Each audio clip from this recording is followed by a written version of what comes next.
La tourmentine, appelée aussi herbe à désorienter ou compagne du disparu, est une herbe magique qui pousse uniquement au cœur des forêts.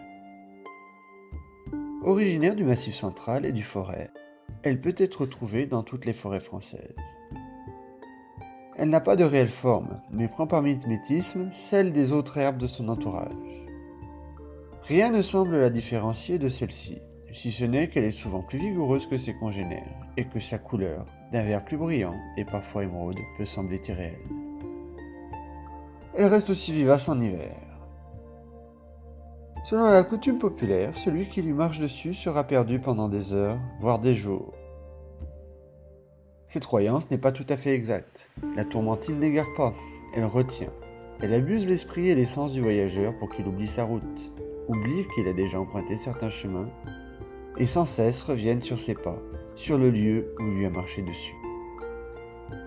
Il existe de nombreux moyens de se soustraire à l'influence de la tourmentine, comme se frotter les pieds à la fleur de mauve sylvestre, marcher sur une parisette à 4 feuilles, ou si l'on a de la chance, rencontrer sa cousine magique, la lutine ou fée parisette. La tourmentine ne fleurit que quelques fois par siècle. Une seule nuit à la lune montante, lors d'une gelée nocturne, et ce pendant la semaine de l'équinoxe d'hiver. Toutes les tourmentines d'une forêt fleurissent en même temps. Un nuage de pollen, brillant et argenté, se met à baigner la forêt d'un brouillard féerique.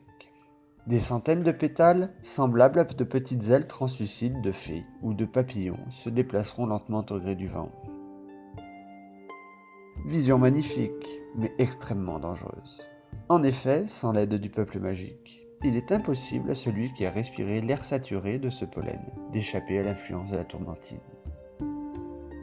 Celui-ci, sous l'emprise de la plante, perdra la notion du temps et ne ressentira ni la faim ni le froid, jusqu'à ce que, terrassé par la fatigue, il s'endorme d'un sommeil lourd, pouvant durer des années, voire des siècles.